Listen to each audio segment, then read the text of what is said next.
여러분 반갑습니다. 과학의 시작과 끝, 통합과학부터 과학무술까지 김필훈입니다. 자, 여러분들 고등학교 올라와서 첫 시험이었어요. 수능은 이렇게 나올 거야. 물론 내용이 이렇게 똑같지는 않고요. 당연히 이것보다 훨씬 더 어렵겠죠. 그리고 이런 형식으로 나옵니다. 수능이요. 사실 여러분이 시험 본 거는요. 현재 뭐 봤어요? 중학교 때 있던 내용을 전체를 이제 수능 형식으로 바꿔서 본 거예요. 어쨌든 형식을 이렇게 봤으니까 시험이 만만치가 않구나 뭐 이런 생각도 많이 들었을 겁니다. 그리고 시간이 되게 길구나. 중학교 때는 그냥 시험 보고 딱 끝났는데 와 수능 막 5시까지만 보는구나. 되게 엄청나게 길었지 시간이. 그지? 자, 그런 식으로 이제 시험을 볼 거고요. 이제 앞으로 차근차근 이런 연습을 계속 할 거예요. 자, 1년에 1, 2학년은 4번을 연습할 겁니다. 3월에 한 번, 그 다음에 6월, 9월, 그 다음에 10월 혹은 11월 둘 중에 하나 이렇게 해서 총 4번. 그 다음에 2학년 때도 4번 연습을 할 거예요. 3학년 때는 매달마다 이러한 평가원고사, 교육청부고사가 있어요. 그래서 그거를 가지고 여러분들이 이제 계속적으로 연습을 할 거예요. 그리고 여러분들은 사실 이제 통합과학을 본 지가 아마 2번째 해예요. 이제 교육과정이 바뀌고 나서. 그래서 아마 많은 데이터가 없을 거예요. 자료도 많이 없고, 그 다음에 여러분이 믿어야 될 건 이제 전년도에 어떻게 나왔는가, 뭐 그 정도인데, 매번 시험이 이렇게 바뀔 때마다 어떤 특성이 있냐면, 첫 해와 둘째 해에는 문제가 아직 정립이 안 됐기 때문에 문제가 조금 그 전에 나왔던 게 안 나올 수도 있고, 형태가 좀 바뀔 수도 있고, 계속 이제 맞춰가는 과정에서 어떤 이 틀을 고정하는 과정에서 계속적으로 뭔가 변화가 되게 많을 거예요. 그 부분을 여러분이 잘 적응을 하고 공부를 하셔야 되고요. 그래서 통합과학 공부할 때는 좀 더 넓게 폭넓게 공부를 해라. 그리고 계속적으로 이런 시험을 볼 때 이제 3월 달이니까 여러분들이 선생님 좀 못 봤는데요. 괜찮아요.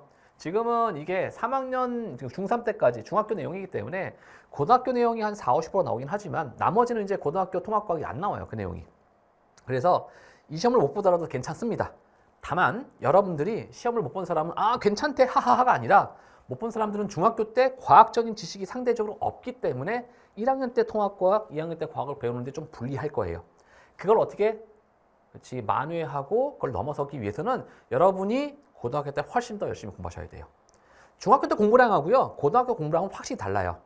그래서 중학교 때 3년 동안 공부했던 내용은요, 고등학교 1년치야, 1년 안에 다 우리 극복할 수 있어요, 충분히.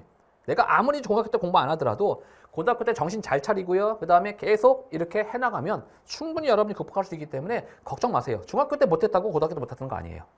거꾸로 중학교 때 잘한다고 계속 고등학교 때 잘하는 거 아니에요. 자만하면 안 돼요. 아셨죠? 자, 그래서 우리 문제를 쭉 풀어나갈 건데 여기서 이 문제 중에서 고등학교 통합과학과 관련된 건 동그라미를 쳐줄게요. 문제에다가. 그 문제는 여러분이 꼭 봐야 돼. 왜냐하면 통합과학이 또 나오기 때문에 그 내용들이. 그리고 동그라미 치지 않은 문제들은 이제 2학년 과정에 사실 중학교 과정은요. 결국 고등학교 과정에 또 반복을 해요.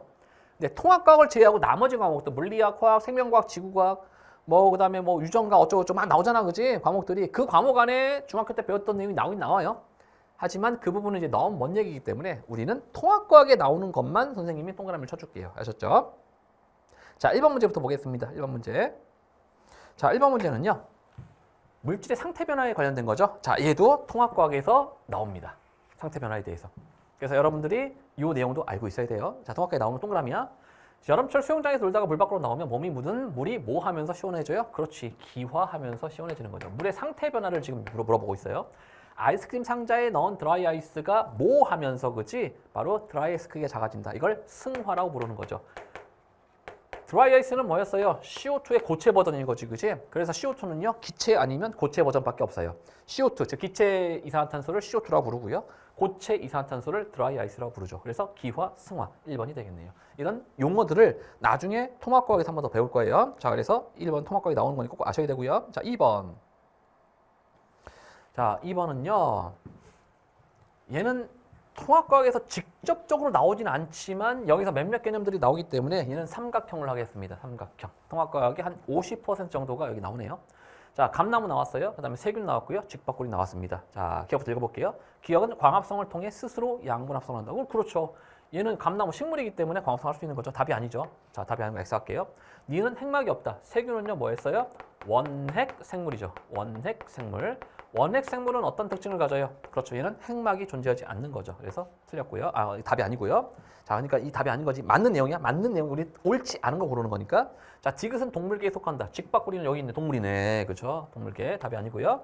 자, 4번. 니은과 디귿은 모두 하나의 세포로 구성되어 있다. 아니지. 니은만 그렇죠. 그러나 디귿은 여러 개의 세포, 다세포 생물이죠. 그래서 얘가 답입니다. 자, 5번은요. 기역과 디귿은 모두 같은 생태계에 속한다. 보세요. 같은 지역에 같이 있네요. 그죠? 생태계. 그래, 같은 생태계다. 그래서 얘도 답이 아니죠. 답은 4번이 되겠네요. 쉽죠? 자, 그 다음에 3번 문제 보겠습니다. 3번.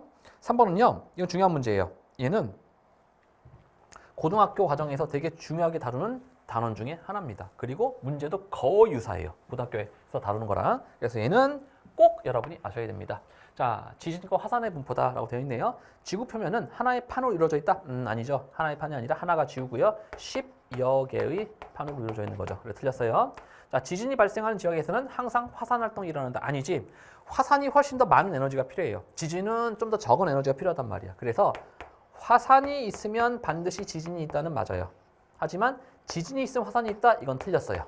그래서 얘는 틀렸습니다. 지진이 발생하는 지역은 반드시 화산은 있는 건 아니다라는 것. 자, 디귿은요. 지진과 화산 활동은 주로 판의 경계에서 발생한다. 보세요. 판의 경계, 판의 경계, 판의 경계. 중심부들은 어때? 이 중심부들은 거의 없죠. 그죠? 판의 중심부에는 지각 변동이 존재하지 않습니다. 그래서 맞죠.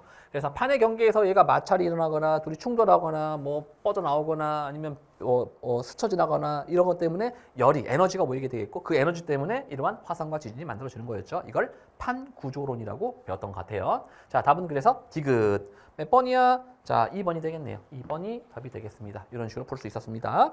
자, 그 다음에 4번 문제 보겠습니다. 4번 문제. 4번 문제에서 조금 당황한 사람이 있을 거야. 4번 문제. 요거 내가 이게 이슬을 통해서 거꾸로 선상을 어떻게 봅니까? 이게 볼록렌즈 어떻게 알아요? 나와 있잖아, 그림에. 그림 보면 답은 쉽게 찾을 수 있는데 이 원리를 여러분들이 다 까먹었을 거예요. 그리고 이거는 통합과학에 나오진 않습니다. 자, 그래서 일단은 얘는 동그라미 안 칠게요. 자, 옳은 것을 고르세요. 수증기가 응결하면 이슬이 맺힐 수 있어. 그렇죠, 맞죠, 그죠? A. 빛이 이슬을 통과할 때 굴절이 일어나. 굴절이 일어나기 때문에 이런 식으로 상이 맺히는 거죠, 그죠? 맞고요. 자, 동그라미. 이슬을 통해서 거꾸로 선상을 볼 수 있어. 얘가 이슬이 동그랗기 때문에 볼록렌즈 역할을 한단 말이야. 그렇기 때문에 거꾸로 선상이 보여요. 그래서 얘도 맞네요. 답은 그래서 A, B, C. 어떻게 할 수 있어요? 봐봐. 거꾸로 서 있지, 그 나무들이. 나무들이 거꾸로 서 있어. 그럼 거꾸로 선상이지 뭘, 그치? 자, 그래서 요것만 가지고 여러분들이 이거 어떡하지? 당황하면 안 돼. 자, 문제를 잘 보세요. 문제에 답이 있습니다. 아셨죠? 자, 그래서 답은 5번 A, B, C가 되겠습니다. 자, 5번 문제 보겠습니다. 5번 문제는요. 암석에 대한 얘기인데요. 얘도 마찬가지로 통합과학에 나오지 않아요. 얘는 나중에 여러분들이 2학년 때 선택할 지구과학에 아마 나오게 될 겁니다. 자, 그래서 통합과학에 나오지 않기 때문에 동그라미 치지 않을게요. 자, 문제에서 강원도와 제주도에 위치한 국가지질공원의 주요 지질 명소를 조사하고 답사 보고서를 해요. 화강암이 발견됐고요. 얘는 현무암이 발견됐습니다. 화강암, 현무암. 화강암 뭔지 알지, 그지? 여러분들 보통 이제 비석 같은 거, 비석 있지? 묘지에 있는 비석 같은 거 보게 되면 이렇게 화강암으로 되어 있고요. 현무암은요, 제주도에 되게 많지. 구멍이 막 송송 뚫린 제주도에 많은. 그리고 얘는 입자가 보이지 않죠? 하지만 얘는 입자가 까만색, 회색, 하얀색 막 보인단 말이야. 그렇죠? 그래서 이런 화강암을 뭐라 불러요? 그래, 심성암이라 불러요. 심성암. 즉 땅속 깊은 곳에서 만들어졌기 때문에 천천히 식는다는 얘기야. 천천히 식으니까 입자를 만들 시간이 있다는 얘기야. 이 마그마가 계속, 이 용암이 계속 식으면서 천천히 식으니까 입자 만들 거야. 주물주물 만들 시간이 충분하기 때문에 입자가 보입니다. 하지만 얘처럼요. 얘를 화산암이라 부르는 거죠. 그죠? 화산암. 화산암 같은 경우에는 이 얕은 곳 혹은 표면에서 식는 거지. 그지? 그러니까 어때? 급격하게 식는다는 얘기야. 왜? 외부 온도는 이 화산 내부보다 훨씬 낮거든, 그지? 급격하게 식기 때문에 어때? 입자를 만들 시간이 없어. 그래서 입자가 없어요. 입자가 안 보인다는, 너무 작기 때문에 안 보인다는 얘기야. 그래서 다 그냥 검은스티하지, 그지? 이런 거를 화산암이라 불렀었죠. 자, 그러면 이제 맞는 걸 걸어볼게요. 자, 기역, 니은, 디귿에서 기역은 주로 밝은색 광물이다라고 돼 있어요. 화강암 보게 되면 보통 검은색 점은 좀 적고요. 대부분 다 회색, 하얀색 이런 게 많죠, 그죠? 그래서 밝은색 광물 우리 화강암 알고 있고요. 나는 지하 깊은 곳에서 형성되었다라고 되어 있어요. 자, 나는 현무암이고요. 얘는 화산암이었지, 그치? 지하 깊은 곳은 누구야? 가가 되겠습니다. 틀렸고요. 자, 디귿 가와 나 모두 마그마가 식어져 만들어진 거다. 그렇지? 마그마가 식어서 만들어진 게 바로 뭐야? 이러한 화성암이었죠. 화성암. 그치? 배운 것 같아. 그래. 답은 그래서 기역, 디귿 몇 번이야? 3번이 답이 되겠습니다. 3번. 이게 아마 배운 것 같은데 너무 오래돼서 까먹었을 거야. 너무 오래돼서 그래 가물가물하네요. 맞아요. 원래 그래요. 자, 그래서 얘는 통합과학에는 나오진 않습니다. 자, 그 다음 문제 6번 문제 보겠습니다. 자, 6번 문제도 마찬가지로 이제 지질 구조하고 그 다음에 우리의 인간의 눈에 대한 문제인데 얘도 마찬가지로 인간의 신체 기관이 어떻게 작동하는가 거기에 대한 문제인데요. 얘도 마찬가지로 통합과학에는 나오지 않아요. 자, 가는요 밝은 낮에, 자 밝은 낮이야 낮에 낮에 얘가 지금 이걸 보고 있죠, 그죠? 가까운, 자, 가까운 곳을 보고 있어요. 가까운 곳을 보고 있고요. 얘는 밤에 먼 곳을 보고 있죠, 그죠? 먼 곳을 지금 바라보고 있다는 얘기야.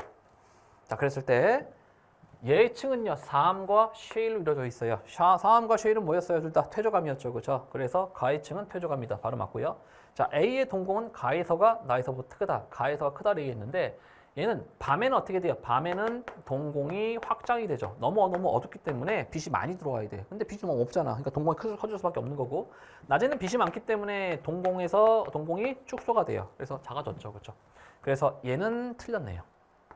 디귿. A의 수정체는 가에서가 나에서보다 얇다. 자, 누가 두껍대요? 얘가 나가 더 두껍다고 돼 있었지, 그렇지? 보면 가까운 곳을 보게 되면 어떻게 돼요? 수정체가 두꺼워지죠.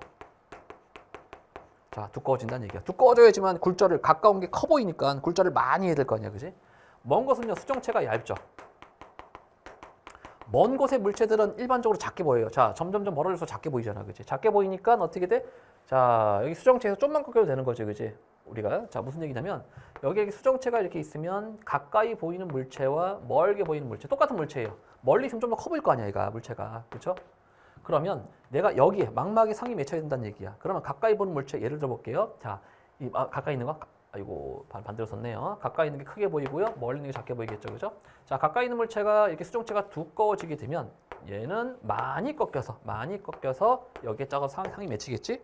근데 멀리 있는 놈은요, 어떻게 돼요? 그렇죠. 얘가 똑같이 꺾이게 되면 여기에 상이 맺혀버린다는 얘기야, 여기에. 그러니까 망막에 정확한 상이 안 맺히니까 이상하게 보이겠지, 그치? 그래서 얘를 어떻게 해요? 얘를 얇게 만듭니다. 얇게 만들게 되면 아까보다 어떻게 돼? 조금 더 덜 꺾여서 여기에 맺히고요. 덜 꺾여서 여기에 맺힌다. 뭐 이렇게 몇 을 거야, 중학교 때. 그렇죠? 그래서 얇을 때는 먼 곳, 두꺼울 때는 가까운 곳. 틀렸네요, 얘도. 자, 답은 그래서 뭐가 돼요? 1번 기억이 되겠습니다. 뭐 조금씩 생각이 나죠, 여러분들, 그지? 자, 6번 문제가 묵점 문제, 6번 문제 풀었고요. 자, 7번 문제 보겠습니다. 자, 7번 문제는 얘도 마찬가지로 온도에 대한 기체의 부피 변화, 즉 샤를의 법칙을 좀 얘기하고 있는데, 마찬가지로 온도에 대한 기체의 부피 변화는 통합과학에서 따로 다루진 않아요. 중학교 과정이기 때문에 여러분들이 물론 간접적으로 나와요. 간접적으로 나오기 때문에 이거 사실은 알고는 있어야 돼요. 당연히 얘는 처음에 고무막이로 막아놓고요. 기체는 안 나가요. 이 상태에서 피스톤을 놔뒀더니 뭐 이 정도의 기체 부피를 유지하고 있는 거지. 근데 얼음을 넣었더니 어떻게 돼요? 이게 줄어들었고요. 자, 뜨거운 물 넣으니까 얘가 늘어났대. 왜 그러냐? 당연하죠. 왜냐면 기체의 온도가 증가하게 되면 어떤 일이 벌어져요? 그렇지. 기체의 부피도 증가하죠. 이걸 우리는 샤를의 법칙이다라고 중학교 때 배웠던 것 같아. 알았어. 자, 그럼 밑에 있는 옳은 설명을 한번 골라보겠습니다.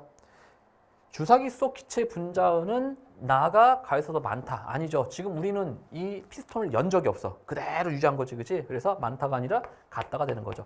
그럼 왜 얘가 증가하고 감소했습니까? 온도가 높아지게 되면 분자 사이 거리가 멀어져요. 분자의 운동 에너지가 많아지기 때문에 분자 사이 거리가 멀어지니까 피스톤을 밀어내요. 무슨 얘기인지 알겠죠, 그렇죠? 온도가 낮아지게 되면 분자 사이 거리가 가까워져요. 그러니까 차지하는 부피가 줄어들 테니까 피스톤이 줄어들겠죠.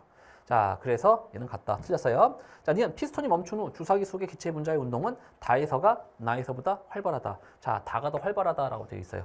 어때요? 맞죠? 왜냐면 다가 활발하기 때문에 뜨거운 온도 때문에 얘가 기체 분자의 운동 에너지가 커지지. 막 자유롭게 움직인다니. 와, 움직인단 말이야. 그래서 훨씬 더 큰 부피를 차지하는 거죠. 맞고요.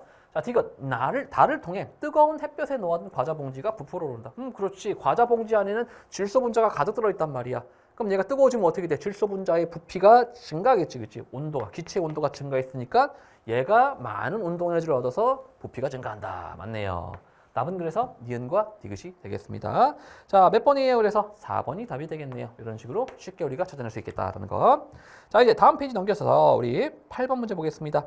8번은요, 여러분이 가장 좋아하는 물리학 부분의 그치? 문제고요. 근데 사실 얘는 어렵게 안 나왔죠. 왜냐면 실험 자체가 되게 아주 단순하다는 얘기야. 어떻게 단순해요? 보니까 30, 60, 90인데 시간이 똑같아요. 일정한 속도로 계속 움직이는 거지, 그치? 딱 봐도 뭐야, 이건. 등속 직선 운동이구나.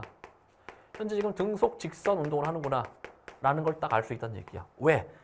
0.1초 동안 30cm 움직였고요. 또 0.1초 동안 30cm, 또 0.1초 동안 30cm 움직였기 때문에.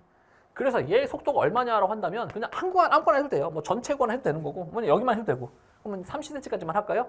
얘가 30cm까지 0.1초 동안에 얘가 센치를 미터로 바꿔야 되는 거지. 우리 첫 단어는 다 배웠잖아, 그지? 기본량 할 때, 그지? 기본량은 미터니까 얘가 0.3m가 되는 거죠. 그래서 얘는 딱딱 줄이면 어떻게 돼? 3m/s가 돼요. 이렇게 되겠죠, 3m/s? 아, 그렇구나.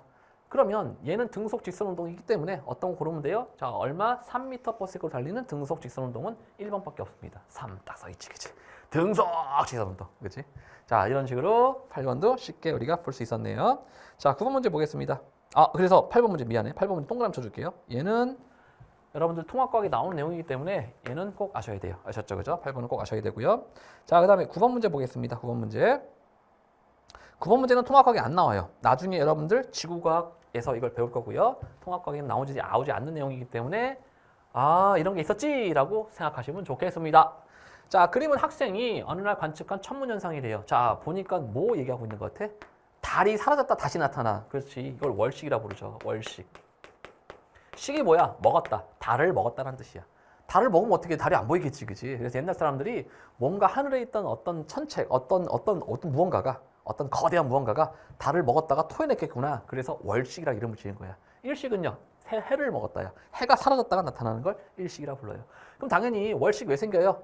월식은 태양이 비치게 되면 지구의 그림자가 뒤에 짱하고 생기겠지, 그치? 지구 그림자 안에 누가 달이 들어가게 되면 바로 그 그림자에 달이 가려서 안 보이는 현상을 월식이라고 얘기하죠.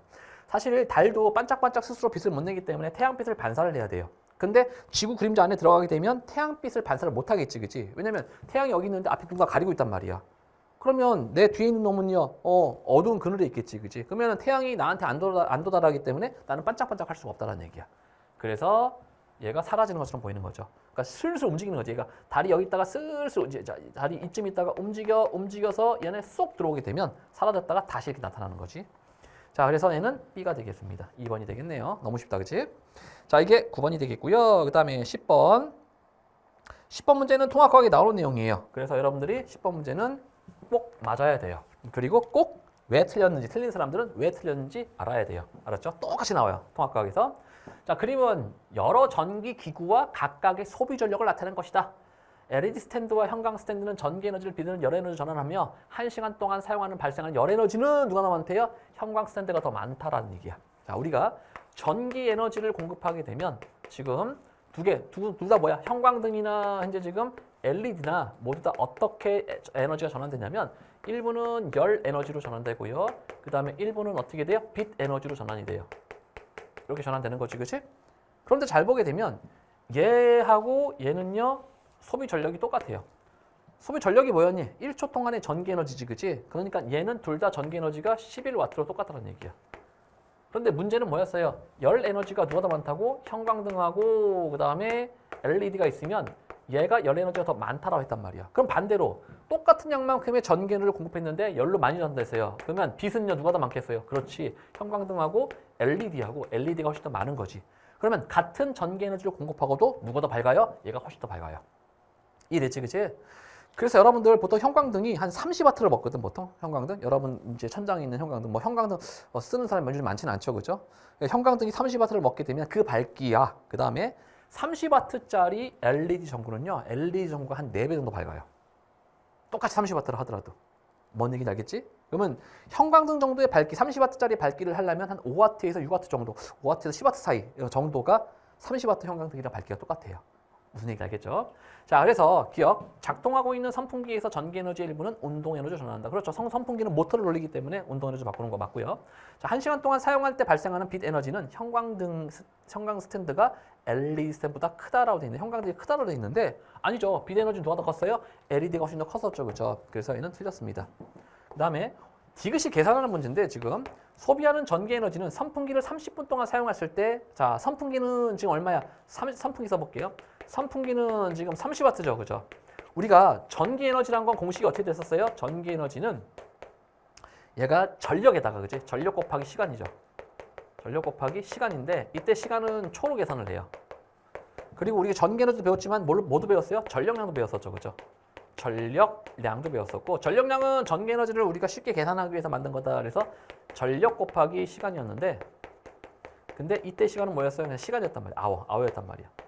근데 어쨌든 사실은 정확하게는 초로 계산해 줘야 되거든. 자, 실제 식은 어떻게 되냐면 선풍기의 전기 에너지는요. 전기 에너지 2라고 할게요. 전기 에너지 E는 얘가 지금 얼마 전력을 소모해요? 30W를 소모하는 거지, 그치? 곱하기. 자, 시간이 얼마였어요? 얘가 30분이란 말이야. 그래서 30분 곱하기 1분은 60초이기 때문에 이 정도의 전기 에너지를 소모를 해요. 반면에 뭐 물어봤어? 지금 전기 주전자라고 할게요. 전기 주전자는 자, 이거 에너지라고 할게요. 얘는 1200W를 소모하는데 얘가 몇 초 동안 사용했어요? 1분 동안 사용했었지, 그치? 1분. 1분이니까 1분 곱하기 60초 이렇게 계산이 돼요. 아, 숫자가 너무 크지, 그치? 그래서 이렇게 계산 안 해도 돼요. 어차피 그냥 시간을 해도 상관이 없다는 얘기야. 그래서 여러분이 착착착 계산해 보게 되면 누가 더 커요? 계산을 해봤더니 얘가 더 커요, 그죠? 주전자가, 그치? 계산해봤더니 계산해보세요, 이건요. 그래서 선풍기를 30분 사용할 때가 얘가 더 크다, 주전자보다 크다라고 돼 있는데 얘는 그래서 틀렸습니다. 이해됐죠? 누가 더 커요? 전기 주전자를 사용할 때 이 값이 역시 더 커요.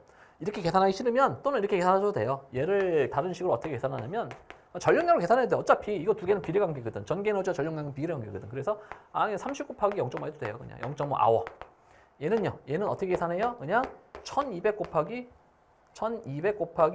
얼마? 그래, 60분의 1이라고 계산해도 상관이 없어요. 자, 60분의 1은 뭐야? 1분이죠, 그죠? 얘는 아워야. 0.5 시간. 얘는 60분의 1 시간. 이렇게 계산해도 상관은 없습니다. 훨씬 더 쉽겠지, 이게, 그치? 그래서 얘가 더 크게 나와요. 그래서 디귿은 틀렸습니다. 답은 그래서 뭐예요? 기억만 맞겠다라는 거. 이런 식으로 계산하는 문제가 통합과에서 나오기 때문에 여러분들 꼭 이 문제는 아셔야 돼요. 자, 그 다음에 11번 문제 보겠습니다. 11번 문제. 자, 11번 문제는 통합과학이 직접적으로 나오진 않거든. 근데 요게 기본이 되어서 여러분들이 이제 화학방정식을 쓰고 그렇다는 얘기야. 그래서 여러분들이 요 기본적인 얘기를 알고 있으면 좋다. 그래서 직접적으로 나오진 않기 때문에 동그라미는 치지 않겠습니다. 너무 쉽죠, 얘, 그치? 어떻게 돼 있어? A2하고 B2 분자명을 나타냈는데 여기에는 생성물은 A, B가 된대요. 지금 무슨 얘기냐면 A하고 이렇게 자, A2야, A2가 있었고요. 여기에 자, B2 작게 그릴게요. 노란색으로 그릴까요? B2가 있었어, B2. B2가 이렇게 있으면 얘는 뭘 만들어요? 그렇지. A, B를 만든다는 얘기야. A 하나, B 하나. 그 다음에 또 A 하나, B 하나. 아, 두 개를 만드는구나. 그래서 이 A, B가 되겠구나. 이렇게 쓰시면 되겠지, 그치? 좋아. 그러면 얘 몇 개예요? 한 개, 두 개, 세 개, 네 개지, 그지? 한 개씩만 결합하면 되는 거 아니야? 그러면 얘랑 결합하고, 그 다음에 얘랑 결합하고, 결합하면 아, 이걸 가지고 총 몇 개를 만들어요? 네 개의 A, B를 만들겠구나. 뭐가 남아요? 이거 B2가 두 개가 남네요. B2 두 개 있고, 그 다음에 네 개 A, B가 있는 그림을 찾으면 되겠지, 그치? 아하, 그래서 밑에 보니까 뭐가 있어요? 4번이 있네. 두 개 있고요. 그 다음에 한 개, A, B가 두 개, 세 개, 네 개가 있네요. 그래서 4번이 답이겠다라고 이렇게 풀어주시면 되겠습니다. 자, 이게 11번 문제였고요. 4번. 자, 그 다음에 12번 문제 보겠습니다. 12번 문제. 치매 소화작용인데 치매 소화작용은 나중에 이제 생명과학에서 나오는 거고 얘는 따로 통합과학에서는 정확하게 딱 나오진 않아요. 그런데 이제 나중에 효소를 배울 거기 때문에 효소에서 간접적으로 나올 수 있어요. 간접적으로는 효소에서. 그래서 이 효소 반응이 어떻게 되는지 한번 살펴볼게요. 자, 문제 조건을 보게 되면 기역과 증류수를 넣고요. 기역과 침용액을 집어넣습니다. 자, 그랬을 때 기역은 녹말과 포도당 용액 중 하나다라고 되어 있네요. 기역이. 자, 알았어. 그래서 밑에 거 볼게요. 자, 그래서 이제 A와 B 용액을 각각 받침에 덜어서 일정량 덜어낸 다음에 자, 아이오딘과 칼륨 용액을 각각 떨어뜨렸어요. 아하, 나는 지금 아이오딘과 칼륨 용액을 떨어뜨렸네요. 그 다음에 단은요, 뭘 한 거야? 여기다가 베네딕트 용액을 떨어뜨렸습니다. 자, 베라고 쓸게요. 베네딕트 용액. 자, 그랬더니 어떤 일이 벌어졌냐면 얘는 지금 청람색으로 변했어요. 청람색으로 변했다는 얘기는 여러분이 알고 있어야 돼요.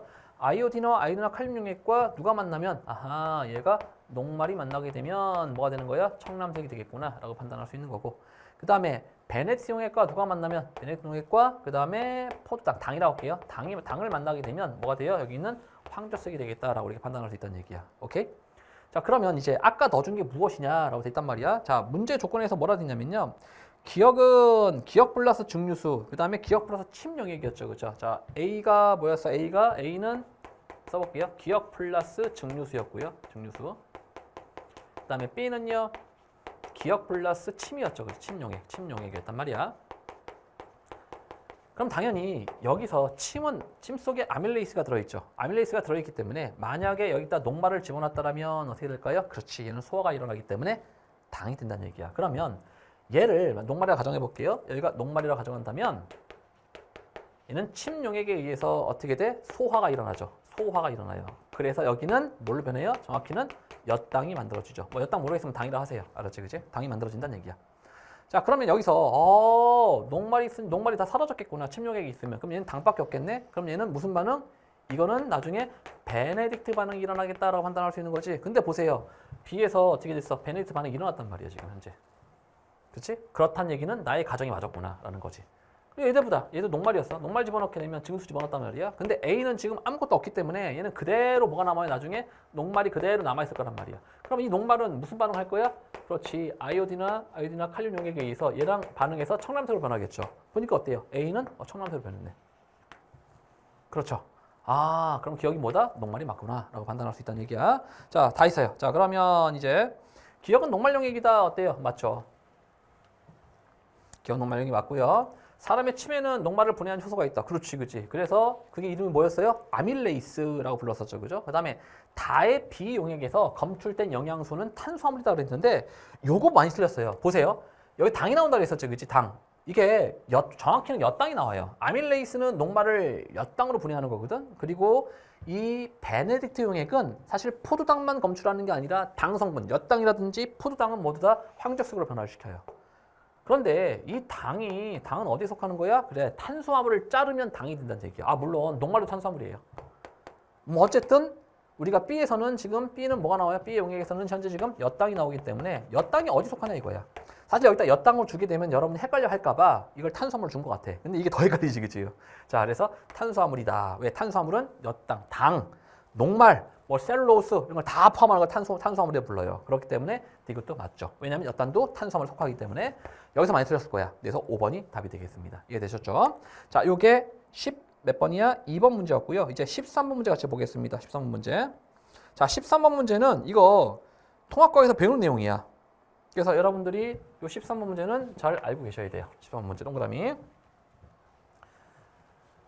여기서 지구의 물이 어디가 제일 많니? 라고 한다면 당연히 바다예요. 바다 무지하게 넓잖아, 그지? 바다. 그래서 해수가 1번이야. 1바. 그 다음에 2등은 담수인데요. 담수 중에 누가 더 많니? 바로 누구야? 그렇지. 의외야. 의외로 빙하가 많아요. 빙하. 북극과 남극에 있는 빙하가 두 번째로 많고요. 세 번째는 뭐예요? 지하수가 되겠죠. 그래서 1, 2, 3등 정도까지는 꼭 기억해둬라. 해수, 빙하, 그 다음에 지하수 이런 식으로. 이것도 통합과학에서도 다르지 않아요. 1, 2, 3등까지는 기억을 해주셔야 돼요. 알았지? 자, 옳은 것을 고르세요. 지구에는 담수가 해수보다 많다. 말도 안 되는 얘기지, 그치? 해수가 97.4%인데 자, A는 지하수이다. 아니었죠. 누가 지하수야? B가 지하수죠. 그래서 틀렸습니다. 자, B는 수자원으로 이용되지 않는다. 뭔 소리야? 우리 지하수 파서 여러분들 집에서 뭐 먹니? 그래, 샘물 먹잖아, 샘물. 통에 들은 거 안 먹니? 통에 들은 거 뭐 있냐? 삼다수? 삼다수. 백산수 이런 거 먹잖아. 그지? 그거 어디서 나온 거예요? 땅 깊은 곳에 나온 거야. 땅 깊은 곳에서 저 지하수 있는 거 끄집어내서 처리를 한 다음에 뭐 살균 처리하고 그 다음에 또 그 안에 있는 불순물 처리하고 그래서 먹는 거야. 여러분이 먹는 그치? 이 페트병 생물은요 다 지하수야. 오케이? 저 지하수 이용 안 하는데요. 그러고 있었지, 그치? 맨날 지하수를 먹네요, 우리가. 자, 그래서 B는 수자원으로 열심히 이용되고 있죠, 그죠? 열심히 팔리고 있죠, 그죠? 답 아니에요. 4번 수권은 모두 액체로 이루어져 있다라고 되어 있는데 아니죠. 빙하 모래는 고체예요. 그래서 틀렸어요. 5번이 답이겠네요. 하천수와 호수는 일상생활에서 가장 쉽게 사용할 수 있는 수자원이다. 그렇지. 주변에 물이 열려 있으니까 그 물 그냥 끌어 쓰면 되는 거죠. 그래서 하천수, 호수가 가장 쉽게 쓸 수 있다. 빙하를 쓰려면요, 빙하를 녹여야 돼. 지하수 쓰려면 땅을 열심히 파야 돼. 힘들지, 그지? 그래서 샘물이 비싼 거야. 물론 많이 비싸지는 않지, 그지? 그래도 돈 주고 먹잖아. 라떼는 말이야, 야, 물을 돈 주고 사 먹는다는 얘기를 난 처음 들어봤어. 근데 예전에 우리 그 초등학교 때, 난 국민학교 나왔거든요. 국민학교 선생님이 얘기를 하더라고. 앞으로는요, 여러분들 이제 물을 사 먹을 수 있을 겁니다. 속으로 무슨 개소리야 이렇게 난 속으로. 근데 진짜 사 먹고 있어 우리 지금 다. 그래요. 그런 시절이 왔고요. 이제 더 예측을 할게요. 앞으로는 말이야 이제 공기도 돈 주고 사 먹을 거예요. 그렇게 될 수도 있어요, 진짜로. 자, 이미 뭐 캔 산소는 많이 나와 있지, 그지? 캔 산소 같은 거. 그래요. 이 공기가 더 나빠지게 되면 그럴 수도 있다라는 거. 자, 어쨌든 5번이 답이 되겠습니다. 자, 이게 13번 문제였고요. 그 다음에 14번 문제. 이제 빛의 세기와 광합성의 관계를 알아보는 실험인데 요거는 마찬가지로 통합과학에 나오진 않아요. 통합과학에 나오진 않는 내용이고 요 내용은 나중에 이제 여러분들 생명과학에서 2학년, 3학년 때 생명과학에서 배울 거예요. 자, 일단 면적이 같은 시금치 잎조각 20개를 만들고 잎의 내부에 기체를 뺐어요. 그래서 기체가 아무것도 없는 상태야, 시금치가. 그다음에 탄산수, 나트륨 용액을 집어넣는데 얘 목적이 뭐냐면요. 탄산수, 나트륨은요. 물에 들어가게 되면 이온화를 해서 얘가 CO2를 만들어내요. CO2를 공급하기 위해서 물속에다가 시금치에다가 CO2를 공급하기 위해서 탄산수, 나트륨을 집어넣는 거야. 자, 집어넣어서 모두 가라앉힌 다음에요. 동일한 저항의 스위치 이런 식으로 자 실험을 만들었습니다. 그리고 스위치를 하나 닫으면 불이 들어오겠죠. 그 다음에 두 개를 동시에 닫았어요. 그래도 불이 들어와요. 회로가 완성이 되기 때문에. 자, 그랬을 때 어떤 변화가 나타나냐면 이런 변화가 나타나요. 자, 밑에처럼 A는요 스위치 1만을 닫았어요. 자, 얘는 쓸게요. 얘는 스위치 1을 닫은 거고요. 얘는 스위치 1과 2를 모두 닫은 거야. 그랬을 때 떠오르는 데 걸린 시간이 얘가 7분이 걸렸고요. 얘가 4분이 걸렸어요. 얘가 더 빨리 떠올랐죠. 그 얘기는 무슨 얘기냐면 얘가 떠오르는 거 왜 떠오르는 거야? 광합성을 하게 되면 식물에서 광합성을 하면 산소가 나와요. 그래서 얘가 발생한 산소, 식물에서 발생한 산소는요. 산소가 많을수록 더 빨리 떠오르겠죠. 그죠? 왜 산소가 뽀글뽀글 나오니까 얘를 시금치로 밀어내겠지, 위로. 그지? 그렇기 때문에 발생한 산소는 누가 더 많아요? 그렇죠. B가 더 많다는 얘기야. 왜? 더 빨리 얘가 떠올랐기 때문에. 그렇다는 얘기는 광합성량이 누가 더 많다는 얘기야? 그렇지. B가 더 많다는 얘기야. 아, 광합성을 B가 더 잘했구나. 근데 이상하지, 그치? 스위치 하나 닫았으면 이렇게 되는 거, 회로가. 두 개 닫았으면 이렇게 되죠, 그죠? 이거 아마 중학교 때 배웠을 거야, 여러분들. 이렇게 저항의 병렬 연결을 하게 되면 총 저항값이 작아지죠. 아, 저 같은 저항의 병렬 연결을 하게 되면 이때의 총 저항이 어떻게 돼요? 아까보다 감소한다는 얘기야. 그러면 저항이 감소하게 되면 현재 지금 전압이 일정하기 때문에 아하, 여기서 전류는 어떻게 돼요? 증가하겠죠. 총 전류는 증가하기 때문에 당연히 어떻게 돼요? 저 LED의 밝기는 밝아져요. 이런 거 아마 2학년 때 했던 것 같아, 그치? 간단하게. 자, 그래서 B가 둘 다 스위치를 닫아서 저항이 두 개가 됐지만 얘가 다행히도 병렬 연결이기 때문에 어때? 훨씬 더 많은 전류가 흐르고요. 그래서 저 LED 전구에 훨씬 더 센 빛이 나오기 때문에 광합성도 잘하는구나 라고 이렇게 이해할 수 있다는 얘기야. 자, 그러면 알았으니까 밑에 있는 거 체크 한번 해볼게요. 뭐가 맞는지. 끼어부터 빛을 받은 시금치의 잎쪽에서 산소가 발생한다. 그렇지. 광합성 결과 산소가 나오는 거죠. 그죠? 광합성이 있기 때문에 동그라미고요. 회로 전체 저항은 라에서가 마에서보다 크다라고 되어 있어요. 전체 저항은 라가 크다. 왜? 얘는 저항 한 개가 있는 거고요. 얘는 저항이 두 개가 병렬 연결된 거지. 그치? 누가 더 크다고 그랬어요? 한 개짜리가 크다고 했었죠. 그죠? 병렬 연결하게 되면 전체 저항이 작아져요. 그죠? 그렇기 때문에 훨씬 더 많은 전류가 흐를 수 있다 얘기했었지. 그지? 그래서 맞는 얘기가 되겠습니다. 이해가 되셨죠? 0부터 4분 동안 광합성은 A가 더 많다라고 돼 있는데 아니야. 그치? 방금 얘기했듯이 광합성이 활발하게 되면 떠오르는 데 걸리는 시간이 짧단 말이야. 산소가 많이 나오기 때문에. 그래서 얘는 틀렸어요. 답은 게 뭐예요? 기억, 니은. 자, 3번이 되겠습니다. 자, 이해가 되셨죠? 요게 14번 문제였고요. 이제 15번 문제 같이 보겠습니다. 자, 15번은 이거 여러분들 통합과학에서 배우는 매우 중요한 얘기예요. 그래서 요 문제는 여러분이 꼭 알아둬야 돼. 알았지? 통합과학 또 나와요. 정말 중요한 문제야. 15번. 원자 또는 이온에 대한 자료이다 라고 되어 있어요. 얘는 O2-고요. Mg. 일단 전자수가 몇 개냐? 원자의 계전화가 플러스 8이죠. 그죠? 그렇다는 얘기는 얘도 원래 전자는 산소의 전자는 몇 개 있어? 그렇지. 써볼게요. 산소의 전자만은 자 8개의 전자를 갖고 있다는 얘기. 8개. 전자 8개를 갖고 있어요. 그런데 얘가 E-지, 그치? 아, 그렇다는 얘기는 얘의 전자수는 여기서 어떻게 된 거야? 전자 두 개를 더 얻은 거죠. 그죠? 플러스, 자, 이렇게 할게. 전자 두 개를 더 얻은 거죠. 더 얻은 거지, 그치? 그러니까 전자는 몇 개가 돼요, 총? 아하, 전자가 10개가 되는구나. 이렇게 되겠네. 그래서 B는 얼마예요? 아하, 2가 되겠구나. 라고 이렇게 판단할 수 있겠고요. 자, 두 번째, 마그네슘 몇 번이에요? 전자수가 12개죠. 얘는 지금 이온이 아니지, 그치? 아, 그럼 얘는 12번이구나. 그러면 양성자도 몇 개예요? 12개가 되겠구나. 따라서 E는 얼마예요? 4가 되겠네요. 자, 그 다음에 CA는 몇 플러스죠? CA E 플러스죠. E 플러스. 그래서 N 값은 얼마가 되는 거야? 2가 되겠구나 라고 판단할 수 있는 거고. 그럼 CA E 플러스는 몇 번이에요? 얘가 CA는요. 원래 20번이지, 그지? 그렇기 때문에 원래 CA의 전자수는 얼마야? 전자는 20개 마이너스 전자가 있단 말이야. 그런데 얘가 전자 두 개를 잃고 뭐가 된 거야? C2 플러스가 됐었죠. 그죠? 원자력이 20번이고요. 그죠? 맞지? 그지? 그러면 얘는 얼마가 돼요? 18개가 되겠지. 그지? 전자를 두 개를 잃고, 자, CA가 CA 2 플러스가 된다는 얘기는 여기서 전자를 두 개를 잃었다는 얘기니까 얘가 갖고 있는 전자는 몇 개예요? 18개의 전자를 갖고 있는 거죠. 얘의 전자는 20개였고요. 이해가 되지? 그치? 전자 두 개 여기 있잖아. 2개 더하기 18개 하면 20개가 되니까. 하하, 그렇구나. 그래서 18이니까 B는 얼마예요? 아까 똑같이 2가 되겠구나 라고 판단할 수 있는 거죠. 그래서 A4, B2, B 똑같이 여기서 못 구했으면 여기서 구하면 되는 거야. 그 다음에 NE, 그래서 NE 2고요.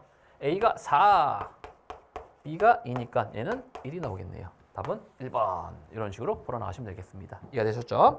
요게 15번 문제가 되겠습니다. 자, 15번 잘 풀었고요. 이제 넘기셔서 16번 문제 가져볼게요. 자, 16번은 지금 최신 기술이 나와 있다, 여기. 스마트워치지, 스마트워치. 여러분들 있지, 그치? 스마트워치 봤지? 뭔지 알지, 그치? 예를 들어서 뭐, 갤럭시 워치, 뭐 애플워치 이런 거 있잖아. 그리고 이제 싼 거 뭐 샤오미 것도 있고 되게 뭐 10,000원짜리, 20,000원짜리 있고요. 근데 스마트워치 잘 보게 되면 맥박수, 그다음에 뭐 현재 뭐 혈류량, 뭐 스트레스 받은 거 다 나오지, 그치? 근데 스마트워치를 뒤집어 보게 되면 빨간색 불빛이 막 나오죠. 막 불빛이. 사실 그게 빨간색 불빛만 있는 게 아니라 이런 식으로 빨간색과 초록색 불빛이 같이 있어요. 자, 뭐라 그랬어요? 기억은 초록색. 자, 초록색이야. 얘는 빨간색이야. 빨간색 불빛이 이렇게 나와 있는 거고요. 빨간색 불빛이 훨씬 더 우리가 광렬하게 보이고 좀 더 이 LED가 많기 때문에 전체적으로 빨간색으로 보이는 것 뿐이야. 자, 이런 식으로 자, 두 종류의 이러한 LED가 존재를 한다. 그러면 손목 위에 이렇게 올려가 있으면 이 손목 근처에 모세혈관들이 있을 거 아니야. 그치? 모세혈관에 이런 식으로 혈구들이 흘러요. 그러면 기억은 뭐야? 이렇게 동글동글한 원반 모양은 얘는 적혈구가 되겠죠. 그 다음에 좀 더 큰 놈, 크고 모습이 정해져 있다는 무정형에 뭐가 있는 거야? 백혈구가 되는 거죠. 모습이 정해지지 않은 무정형의 백혈구. 이런 식으로 적혈구와 백혈구가 존재를 하는데 이때 우리가 혈류의 흐름을 어떻게 측정하냐면 빨간빛을 얘가 쭉 가해지게 되면 적혈구는 무슨 색이에요? 얘가 빨간색이죠. 빨간색이라는 얘기, 적혈구가 빨간색으로 보이는 이유는 뭐 때문에 그러니? 그렇지, 만약에 적혈구가 이렇게 있어요. 빨간색이야? 빨간색 적혈구가 있어? 그럼 여기에 예를 들어서 어떤 백색광이 들어간다 칠게요. 백색광이 들어가게 되면 우리가 이게 빨간색으로 보이는 이유는 요놈에 있는 안에 있는 색소가 빨간색 빛을 반사하기 때문에 그렇다는 얘기야. 반사하는 게 빨간빛이야. 빨간색에 해당하는 이런 파장을 반사하기 때문에 내가 이 빨간색을 눈에서 인지를 하는 거지. 그치? 그래서 결국 물체의 색깔은 반사광의 색깔이랑 똑같아요. 그러면 요 빨간색을 가해지게 되면 어떻게 돼? 얘를 반사를 시키겠지. 그치? 그러면 센서가 있을 거란 말이야. 센서가 있어서 여기에 빨간색이 얼마나 많이 반사했는가 가지고 적혈구가 얼마나 만수가 있는가. 이런 걸 알 수 있다는 얘기야. 그리고 센서를 여러 개 달아서 여기서부터 여기까지 이 적혈구들이 얼마나 빠른 시간 안에 이동할 수 있는가. 뭐 그걸 통해서 혈류 흐름이 얼마나 빠른가. 뭐 이런 것도 추정할 수 있다는 얘기야. 오케이? 자, 그래서 옳은 걸 골라볼게요. 기억은 A가 방출한 빛보다 B가 방출한 빛을 더 잘 반사한다 라고 되어 있어요. 자, A가 뭐였어요? A가 초록색이죠. 그다음 B는요, 빨간색이죠. 당연히 얘가 빨간색 적혈구이기 때문에 기억은 빨간색이기 때문에 빨간색을 더 잘 반사하는 거지, 그렇지? 그래서 기억은 어때요? 맞는 얘기가 되겠고요. 자, 기억에 헤모글로빈이 있다라고 되어 있어요. 자, 어때요? 기억에 헤모글로빈이 있나요? 그렇지. 자, 기억에는 헤모글로빈이 존재하죠. 적혈구는 헤모글로빈이 뭘 운반해요? 산소를 운반하는 거죠. 자, 니은은 식균 작용을 한다. 그렇죠. 백혈구의 특징은 바로 식균 작용을 한다가 되겠네요. 자, 답은 그래서 기억, 니은, 디귿이 모두 맞겠네요. 되게 어려울 줄 알았는데 여러분들한테 그런 어려운 공학적인 기술을 설명하게 되면 어때? 당황한다는 얘기야. 그래서 여러분 수준에 맞게 이런 식으로 주고 나서 그 다음에 여기서 공학적인 질문을 하지 않고요. 과학적으로 여러분이 배웠던 것만 이런 식으로 싹싹싹 질문하는 아주 좋은 문제가 됐네요. 다만 이거는요. 통합과에서 나오진 않아요. 나오진 않기 때문에 안타깝다라는 거. 그 다음에 17번 문제 보겠습니다. 17번 문제. 자, 17번도 얘도 통합과학에는 따로 나오지 않고요. 나중에 생명과학에서 이런 얘기들이 나와요. 그래서 17번 문제 읽어보겠습니다. 가는 폐포와 모세혈관 사이에 기체결을 나타낸 거고요. 나는요 25도씨에서 니은이 용해된 탄산음료래요. 탄산음료는 뭐가 용해된 거야? 아주 간단해. 탄산음료는요 CO2를 물에 녹여요. 그러면 이걸 다 합치면 H2CO2, CO3가 만들어지는데 얘 이름이 뭐야? 이게 탄산이야. 여기다가 설탕 넣고 향료 넣은 게 뭐 사이다. 여기다 뭐 인산 좀 넣고 그다음에 뭐 까만 향료 넣고 하면 콜라 이렇게 되는 거야. 알았죠? 여기다가 뭐 오렌지만 넣으면 환타 이렇게 되는 거고. 간단하죠, 그죠? 그래서 CO2를 녹이게 되면 이런 탄산이 만들어지는데 이 탄산이 우리 먹을 때 톡톡 쏘는 거 있잖아, 그지? 그게 톡톡 쏘는 게 바로 탄산 때문에 그래요.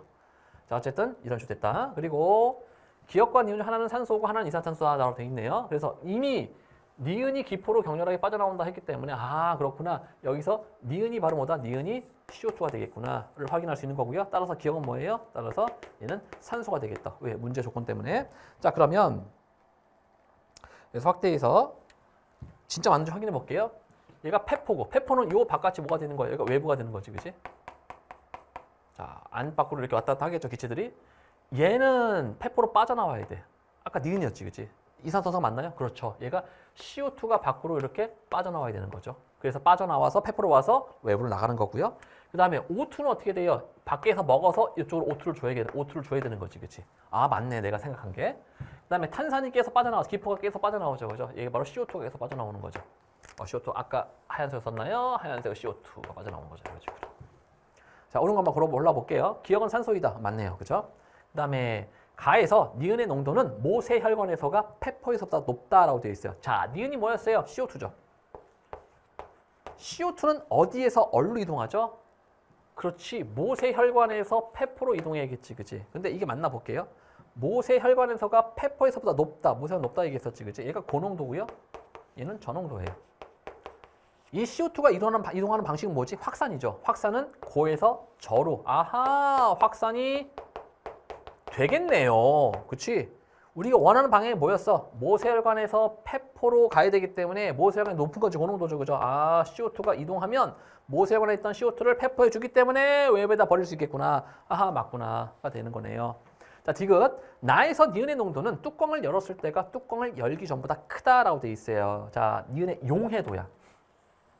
뭘 물어봤냐면 우리 고체는 어디 잘 녹아요? 고체는 이렇게 하자. 커피는 어느 물에 잘 녹니? 뜨거운 물에 잘 녹니? 찬 물에 잘 녹니?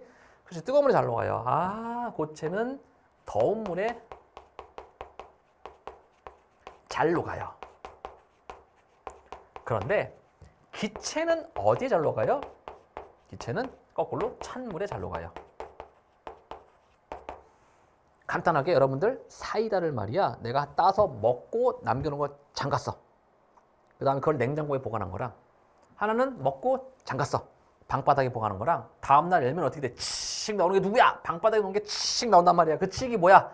녹아있었던 CO2가 와 빠져나오는 거지, 그치? 근데 냉장고에 넣었던 건 어떻게 돼요? 덜 빠져나온단 말이야.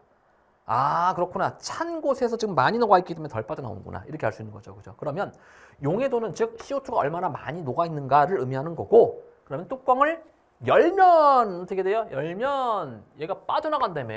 왜 빠져나가? 여기 또 용해돼 있던 게 다 빠져나가는 거잖아. 그럼 얘가 더 많이 녹아있는 거잖아요. 그래서 용해도는 뚜껑을 열었을 때가 훨씬 더 작아요. 빠져나갔기 때문에. 그래서 얘는 틀렸네요. 니은이 CO2였기 때문에. 답은 그래서 기억, 니은 3번이 되겠습니다. 좀 이해가 되셨죠? 그죠? 오케이. 자, 이게 17번 문제였고요. 자, 다음 문제 보겠습니다. 17번 문제가 다 됐고요. 그 다음에 18번 문제를 같이 한번 보겠습니다. 18번 문제는요, 이제 비열을 묻는 문제인데, 아, 얘도 딱히 있지, 그지? 이 통합과에서 나오는 문제는 아니에요. 딱히 나오는 문제는 아니어서, 여러분들이, 근데 기본적으로 비열의 정의를 좀 알고 있어야지만, 나중에 통합과에서도 조금 쉽게 현상들을 좀 설명할 수 있어요. 그래서 여기는 다, 그래서 통합과학이 필요한 그런 원리들, 정의들을 지금 다 묻고 있어요. 자, 18번 볼게요. 동일한 비커에 각각의 서로 다른 이러한 용액을 집어넣고요. 똑같이 가열을 했다는 얘기야. 그랬더니 온도가 얘는 빨리 올라가고 천천히 올라갔지, 그치? 자, 옳은 걸 골라볼게요. 0부터 5분 동안 가열 장치에서 A와 B로 열의 이동이 일어났다. 그렇지. 그렇기 때문에 온도가 올라갔죠. 맞죠? 자, 니은 0에서 5분 동안 온도 변화는 A가 B보다 작다라고 돼 있어요. 아니지. A는 똑같이 한 22도 정도에서 얘는 거의 75도까지 올라갔지만 얘는요, 요만큼밖에 안 올라갔지, 그치? 그래서 A가 B보다 훨씬 더 커요. 그래서 얘는 틀렸네요. 여기 좀 틀렸죠, 그죠? 이 내용이. 자, 그 다음에 디귿. 비열은 A가 B보다 크다. 자, 비열이 크다라는 얘기는 비열이 크다는 얘기는 무슨 얘기냐면 얘는 천천히 데워지고요. 데워지고 천천히 식는다야. 비열을 뭘로 정의하냐면요. 비열이란 건 이렇게 정의해요. 어떤 물질 1g을 1도씨 높이는데 필요한 필요한 열량으로 정의합니다. 아, 필요한이야. 알았지, 그지? 1g을 1도씨 높이는데 필요한 열량이야. 그럼 1g을 1도씨 높일 때 열량이 많이 필요하다는 얘기는 아주 열량을 많이 가해도 1도씨 조금 올라간다는 얘기야. 즉 온도가 안 올라간다는 얘기예요. 근데 어떤 물질이 비열이 작다는 얘기는 1도씨 1g 1도씨 올리는데 좀만 가려도 확 올라. 이건 비열이 작은 거야. 필요한 열량이라 정했기 때문에. 그럼 당연히 누가 더 적게 올랐어요?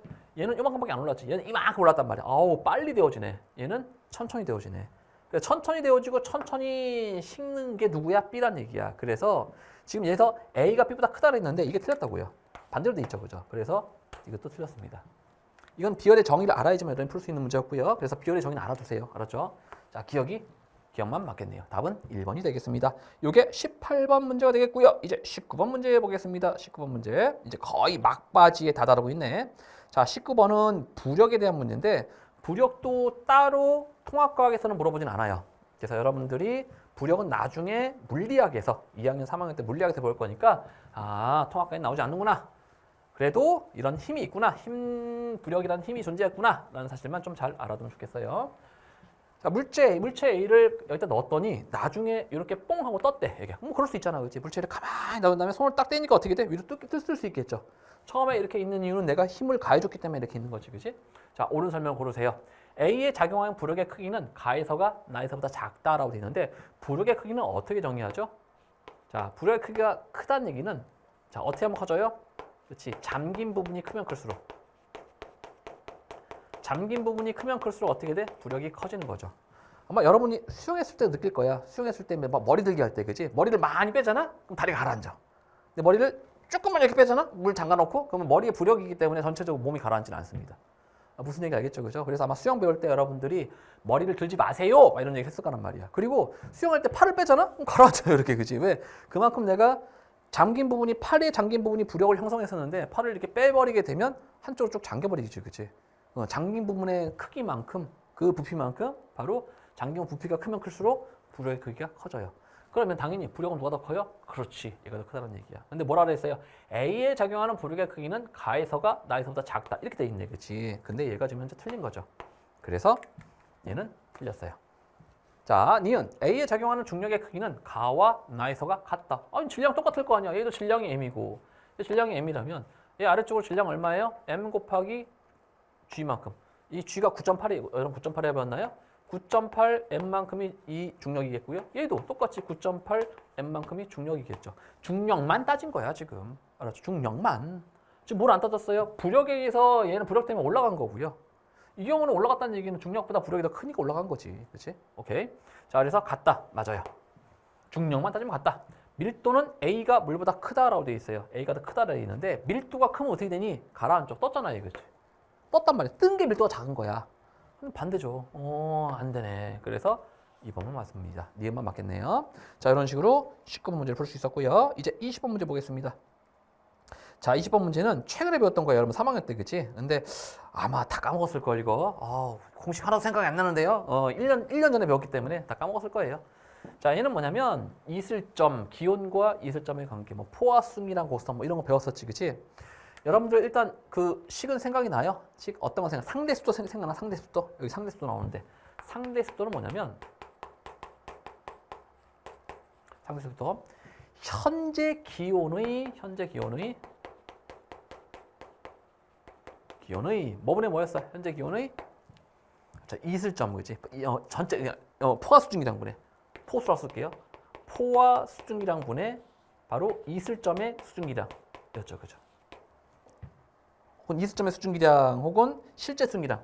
이슬점 수증기량 하지 말고 실제 수증기량 하자. 헷갈리니까 이거는 자, 실제 수증기량 이렇게 정했었죠, 그렇죠? 근데 실제 수증기량은 뭐랑 똑같아요? 이슬점의 수증기량이 똑같단 말이야. 그래서 식을 변형했단 말이에요, 여러분들이. 그래서 어떻게 됐었냐면 이런 식으로 됐었단 말이야. 예를 들어 수증기량 곡선이 있었어요. 얘가 온도고요. 이렇게 수증기량이 있었단 말이야. 그럼 요 점에서의 상대수도 구해봐라고 한다면 간단해요. 현재 온도의 수증기량, 포화 수증기량 여기죠. 요거 분해. 요게 현재 온도의 포화 수증기량이 포수로 쓸게. 포화 수증기량이 되는 거지, 그렇지? 실제 수증기량은 뭐예요? 요거지. 요게 실제 수증기량, 이 실수죠, 그렇죠? 실제 수증기량이라는 얘기. 근데 실제 수증기량은 뭐랑 똑같냐면 쭉쭉쭉 내렸을 때 얘를 온도를 내렸을 때 이슬이 생기는 이 온도를 뭐라 불렀어요? 이걸 이슬점이라 불렀었지, 그렇지? 그래서 이슬점의 수증기량과 현재 수증기량은 항상 같아요. 그래서 얘를 실제 수증기량을 이슬점의 수증기량 이렇게 불러도 상관없다 얘기했었지, 그지? 자, 그래서 요걸 떠올리면 이제 요거 가지고 디귿을 우리가 쉽게 풀 수 있고, 기억 리을은 쉽지만 여러분이 디귿이 어렵기 때문에 많이 쓰였을 거예요. 자, 해볼게요. 하나부터 첫 번째부터. 기온은 15C에 가장 높다. 이건 눈만 있으면 돼. 15C 어때? 제일 높지. 응, 맞아. 니은 하루 동안의 변화폭은 이슬점이 기온보다 작다라고 되어 있어요. 자, 기온은 얼마큼 변했니? 요만큼 변했죠, 그렇죠? 하지만 이슬점은 아유 그리지도 못하겠어. 아우 너무 좁아. 요만큼밖에 안 변했지. 그래서 하루 동안의 변화폭은요, 이슬점이 기온보다 작다. 맞다. 그렇죠? 자, 디귿이 문제야. 상대 습도는 15C가 50보다 높다라고 되어 있어요. 자, 15C 볼게요. 15C는 현재 어때요? 기온이 되게 높죠. 기온이 높다는 얘기야. 자, 기온이 높다는 얘기는 무슨 얘기냐면 자, 볼게. 기온이 높아졌어. 여기에 포화 수증기량은 여기지, 그지? 요 값이죠. 근데 기온이 높으면 여기에 포화 수증기량은 여기란 말이야. 아, 그렇구나. 포화 수증기량은 기온이 높아지게 되면 뭐가 증가해요? 포화 수증기량도 같이 증가하는구나. 라는 걸 알 수 있네요. 그 다음에 실제 수증기량은 어떻게 되는지 볼게요. 실제 수증기량은 뭐랑 관계있냐면 이슬점이랑 관계 있어요. 봐봐. 실제 수증기량이 여기야. 자, 혹은 실제 수증기량이 예를 들어 여기였어. 그럼 누가, 자, 이걸로 할까? 똑같은 라인에서 이거였어. 얘 이슬점은 여기였죠, 그죠? 하지만 얘 이슬점은 여기죠. 아, 그렇구나. 실제 수증기량이 증가하게 되면 이슬점도 같이 증가하는구나를 판단할 수 있다는 얘기야. 아, 그래서 이슬점이 증가하게 되면, 이슬점이 증가하면요, 뭐가 증가해요? 실제 수증기량도 증가하는구나를 우리가 알 수 있다는 얘기야. 그쵸? 그러면 15C부터 볼게요. 15C는 기온이 높아요. 아, 얘는 기온이 높죠. 상대적으로 5C보다. 5C는 어때요? 얘보다 기온이 상대적으로 낮죠. 그 다음에 이슬점 볼게요. 15C의 이슬점은 여기야. 5C의 이슬점은 어디야? 여기쯤이죠. 그죠? 자, 15C의 이슬점과 5C 이슬점은요, 거의 뭐 비슷한 차이가 별로 없죠. 그죠? 맞아요? 아, 얘는 비슷이야. 이슬점. 자, 그래서 얘가 지금 현재 지금 여기 어디서 할까? 여기서 실제 수증기량 구한다 했었지, 그치? 이슬점은 두 개가 비슷, 이슬점, 비슷. 여기 이슬점. 점은 비슷하다는 얘기야. 비슷. 비슷하고요. 비슷. 같다고 할게요. 그럼 결국 보세요. 기온이 높으면 어떻게 된다 그랬어요? 여기서 아, 포화 수증기량이 증가한대. 얘는 다른 말로 뭐야? 얘는 포화 수증기량이 증가하네요. 얘는 일정한 거고, 일정한 거 이렇게 쓸게요. 얘는요, 오른쪽에는요. 얘는 포화 수증기량이 포수가 어때요? 아하, 작아지는구나. 얘는 일정하고 이수점이 거의 유사하니까. 그렇지? 그러면 전체 값은 누가 더 크겠니? 상대수는 누가 더 크겠니? 이게 상대수 공식이었잖아. 분모가 커지니까 아, 얘는 전체 값은 작아지는 거고요. 얘는 분모가 작아지니까 전체 값은 커지겠죠. 그래서 이쪽이 더 커요. 상대 습도는 15C가 50보다 높다. 어때요? 틀렸죠. 반대로 5C가 훨씬 더 상대 습도가 높아져요. 그러니까 새벽이 생각해봐. 새벽에는 좀 습습하잖아, 여러분들, 그지? 낮 되면은 건조해지잖아, 그지? 그래요. 그걸 생각해도 돼요. 오케이. 자, 그래서 디귿은 틀렸습니다. 답은 그래서 뭐예요? 그렇지. 3번 기억력만 맞겠네요. 이렇게 되셨죠? 자, 이런 식으로 우리가 20번도 풀어나갈 수 있겠고요. 좀 어려운 문제였어요. 다행히도 근데 통합과에서 나오지 않아요, 이게. 자, 그 다음에 21번 보겠습니다. 자, 21번 문제. 21번 문제는 얘가 지금 현재 지금 빛의 세기와 지금 광합성에 대한 얘기인데, 얘도 마찬가지로 통합과학에서는 이 얘기가 직접적으로 나오진 않아요. 광합성 얘기가 간단하게 나오긴 하는데 그게 이제 아주 간단한 한 줄 정도 정도밖에 안 나와. 그래서 나중에 이건 생명과학에서 여러분이 배울 거예요. 그래서 21번 표는 하루 중 서로 다른 시간에 측정한 평균 빛의 세기와 토마토의 이산화탄소 흡수량을 나타낸 것이다 라고 되어 있어요. 자, 토마토가 이렇게 생겼고요. 빛의 세기가 70이니까 이산화탄소를 1만큼, 500이니까 8만큼. 그렇죠. 아, 그러면 빛의 세기가 증가하게 되면 이산화탄소 흡수량이 증가하는 거지, 그치? 왜 그런 거야? 이 중간 단계에 뭐가 있는 거야? 그렇지. 광합성량이 증가하기 때문이다 라고 판단할 수 있는 거죠. 그러면 얘가 빛의 세기가 5니까 어떻게 돼요? 얘는 1보다 훨씬 더 작은 값이 되겠다, 그치? 왜냐면 70일 때 1이었으니까, 그치? 자, 기억. 토마토 잎에 엽록체가 있다. 그렇죠. 얘가 광합성 할 수 있기 때문에 엽록체가 존재하는 거죠, 그죠? 아, 엽록체에서 뭐를 해요? 광합성을 하기 때문에. 오케이. 그리고 7시에서 7시 10분에 토마토는 호흡을 한다라고 되어 있는데, 호흡은요, 이 시간뿐만 아니라 언제나 하는 거, 언제나 호흡을 합니다. 우리도 숨 쉬잖아. 식물도 숨을 쉬어야지만 에너지를 만들 수 있다는 얘기야. 이 시간뿐만 아니라 언제나 호흡하기 때문에 어쨌든 이 시간에 호흡하는 건 맞아요. 니은 맞고요. 자, 디귿, 기억은 8보다 크다가 아니라 얘는 일단 빛이 오기 때문에 1보다 작아요. 70대 1이라며. 그럼 당연히 8보다 큰 게 아니라 1보다 훨씬 작겠지. 말도 안 되는 얘기죠. 답은 그래서 기억, 니은 4번이 맞겠네요. 이해가 되셨죠? 21번. 자, 22번 보겠습니다. 22번. 이제 여러분이 진짜 좋아하는 부분이야. 그지? 뭐야? 운동. 아, 운동 너무너무 좋아하지. 그지? 운동. 그지? 그 운동이 아니라 위치 에너지와 운동 에너지, 역학적 에너지를 판단하는 이런 문제가 되겠죠. 자, 그래서 요 과정에 이 내용 좀 확장을 해볼게요. 확대. 22번 상황은 이래요. 질량 0.5kg짜리, 1kg짜리 동시에 낙하, 그 다음에 P지점 있을 때, Q지점 있을 때 40cm, 30cm, 10cm 끝. 그 다음에 중력 가속도는 상수는, 군력 가속도는 9.8이다. 오케이, 됐어요. 자, 그러면 이제 이걸 가지고 계산 한번 해보겠습니다. 하나씩. 기억부터. B가 A보다 먼저 지면에 도달한다. 아니지. 이거 맞다고 한다면 여러분들 갈릴리가 울 거야. 갈릴리가 피사에서 탑에서 무엇 실험했어요? 가벼운 거 무거운 거 떨어뜨리면 동시에 떨어질 거야. 해보니까 어때? 진짜 동시에 떨어졌는걸? 왜냐면 이 물체는 질량과 상관없이 똑같이 아래로 가속도가 얼마예요? 가속도가 얘가 9.8. 둘 다 가속도는 9.8 m/s 제곱인 거죠. 그죠? 즉 얘도 1초에 9.8씩 빨라지고요. 얘도 1초에 9.8씩 빨라지기 때문에 질량과 상관없이 동시에 떨어진다는 얘기야. 그래서 먼저가 아니라 동시에 두 개는 떨어집니다. 그래서 기억은 틀렸고요. 자, 니은 B가 지면에 도달할 때까지 중력이 B의 한 일은 3.92줄이다 라고 되어 있어요. 자, B가 지면에 도달할 때까지 중력이 B의 한 일 물어봤어요. 일은 뭐니? 일은 결국 에너지고요. 에너지는 1이죠. 사실 이게 3개로 할 거야. 이걸 등가란 얘기야. 전환이 가능한 거죠. 그죠? 물론 여러분은 같다고 배웠었지. 그지? 그래요. 1과 에너지 서로 같다. 무슨 에너지야? 얘가 처음에 무슨 에너지가 있었어요? 여기 역학적 에너지는 위치 에너지밖에 없는 거죠. 그죠? 위치 에너지밖에 없는 거고 요게 점점 빰빰빰빰빰빰 가서 빵 부딪힐 때이지. 그지? 중력이 지면에 대해서 빵 충돌하면서 일을 해준 거잖아. 그러면 이때 일은 결국 뭐가 되는 거야? 역학적 에너지인 B점에서, 여기 B점에서의 위치 에너지가 되는 거죠. 그래서 위치 에너지를 구하게 되면 위치 에너지는 얼마예요? 그렇죠? 9.8 mH니까 질량 얼마? 1kg 곱하기 H 얼마예요? 40을 곱하면 안 되는 거죠. 0.4를 곱하면 얼마 나와? 9, 4, 9, 36, 48, 32에서 3.92가 나오겠네요. 맞고요. 자, 디귿. P에서 A의 운동 에너지가 Q에서 B의 운동 에너지보다 크다. 아, 이거 어려워. 그치, 디귿? 자, P에서 A의 운동 에너지, A의 운동 에너지는요, 뭐냐면, 바로 여기서 운동 에너지 구합시단 말이야. 운동 에너지 왜 생겼니? 여기서 위치 에너지가 감소했죠. 그죠? 이만큼 감소한 만큼. 여기서 위치 에너지의 감소분은, 즉 어떻게 돼요? 운동 에너지의 증가분이 되는 거죠. 그죠? 아, 그렇구나. 그럼 위치 에너지 감소분을 써볼게요. 저식에 의해서. 자, 위치 에너지 감소분이 얼마였어? 처음 높이가 40이었는데, 30까지 왔어. 30만큼 감소한 거지. 그지? 그래서 어떻게 쓸 거야? 얘는 9.8 곱하기 0.5 곱하기 얼마?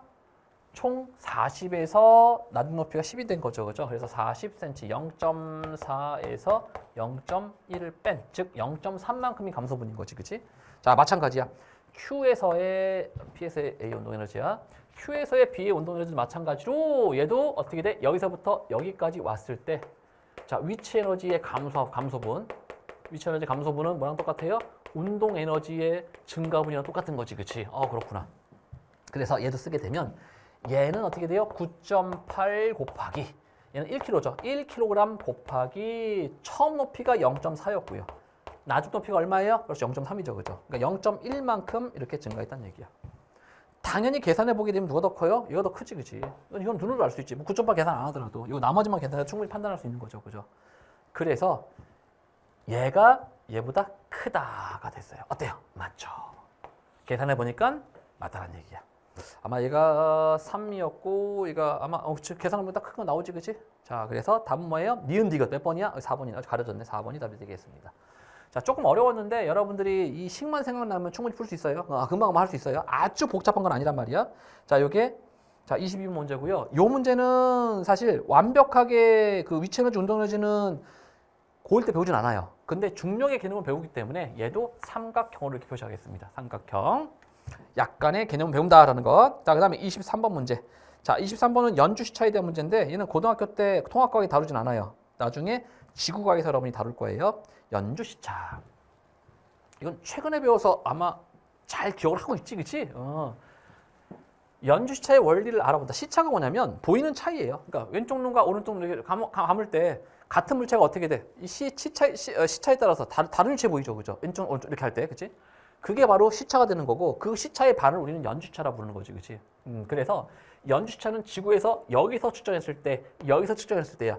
1년에 태양을 한 바퀴를 돌기 때문에 여기와 여기는 몇 개월 차이예요? 6개월 차이가 되는 거지, 그치? 6개월 간격으로 관측하여 측정한 이 시차, 이 각을 시차라고 불러요. 보이는 차이를 시차라 부르는 거야. 이 별이 보이는 차이를 시차고 이 반각을 뭐라 불러요? 이거를 연주시차라 부르는 거죠. 되겠니? 자, 그래서 얘는 연주차의 시차의 2분의 1이다. 됐고요. 그다음에 탐구 과정. 그래서 이러한 연주차를 알기 위해서 이런 식으로 탐구를 했대요. 각각 앞에다가 이렇게 좌표를 그려놓고 이거 비비디 바비드 보이지, 그지? 이 마술 막대기를 이렇게 별 이렇게 놓고 이렇게 놓을 때 있지, 그지? 이 차이가 어떻게 보이는가? 이거 그림으로 그릴 수도 있어요. 자, 얘가 눈이야. 눈이 여기 있고요. 별이 앞에 있을 때와 별이 뒤에 있을 때야. 자, 눈이 양쪽에, 자, 눈이 여기 있을 때 왼쪽 눈과 오른쪽 눈이야. 그럼 별이 앞에 있을 때는요. 자, 뒤에가 이렇게 생겼다 가정할게요. 그러면 앞에 있을 때는 얘에서 보는 거는 여기에 상이 맺히겠고요. 얘에서 보는 거는 여기에, 그지? 위치가 이 별이 요 좌표에 있겠지, 그치?